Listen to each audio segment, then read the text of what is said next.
want to give the image that we're out of control. One, because they can then stifle like they have done groups in the past and leaders in the past.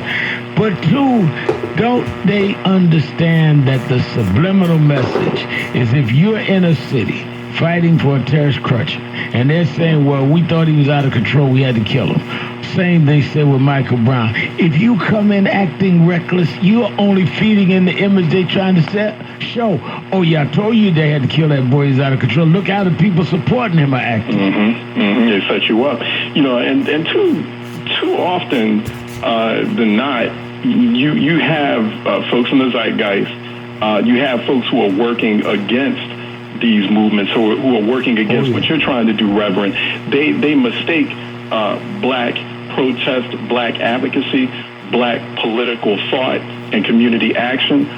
They mistake it as militancy or being revolutionary or being violent. And that's not at all the case. I mean, just because you're pro-black doesn't necessarily make you violent. But, they conjure up all these bizarre and very vicious images. And it's just stereotypes.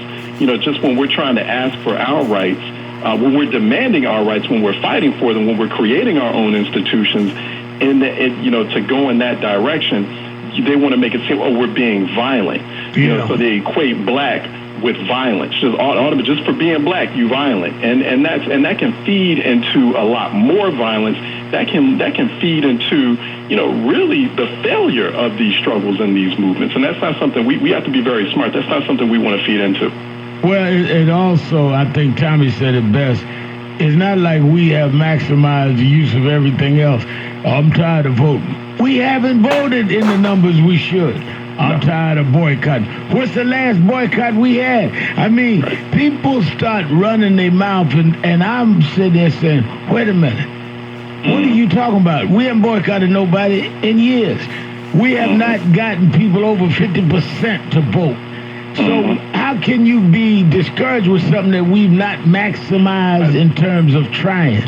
I hear people all the time call me at St. Charles, I'm tired of marching. Okay, just for the record, what's the last march you went on? Well, I ain't been to one. Well, how are you tired of something you ain't never done? Right. See, I tell people that all the time. You have not exhausted all the options. There's the voting piece, but then even after you vote, there's the advocacy piece, there's the lobbying, there's creating political action committees, creating organizations like National Action Network. See, that's hard work. You know that. Right. Personally. Right. That's very hard work. Violence is easy. That's an easy thing. That could, violence, you can knock someone out in about 5, 10, 30 seconds, right? But the hard work, where you got to roll up your sleeves and when you actually have to map out stuff and you actually have to plan it and you have to create institutions or sustainable movements, that's the kind. See, that's what people don't want to say. See, a lot of folks out there, it's like, well, I'm tired of my. Well, that means you lazy. It means you don't want to get to the real brass knuckles work of creating sustainable movements, things that last for a long time, things that will look out for our children and generations after us 20, 30, 50 years down the line. And when we set up false narratives, like I was talking to somebody about there's some critique on the NAACP and we need to get younger leadership. Well, Ben Jealous was 35. So let me get this right. What is the age then now people are to retire from leadership? Give me the age requirement. And they say, well, I never thought about that. Well, then how do we decide when somebody's too old or too young? What's the age requirement? If we give somebody a job at 30 as a leader, at what age should they retire? Well, when they're no longer useful. Well, maybe the ones there now are useful. We don't think we allow people to trap us off in a lot of nonsense. Talking about Ben Jealous, I want to hold you one more segment. I want you to handicap your political strategist cap. Put your political strategist cap on. Handicap for me the governor's race in Maryland. Let's take a break. Be right back. Keeping it real. Shopton, Ellison on overtime. Be right back.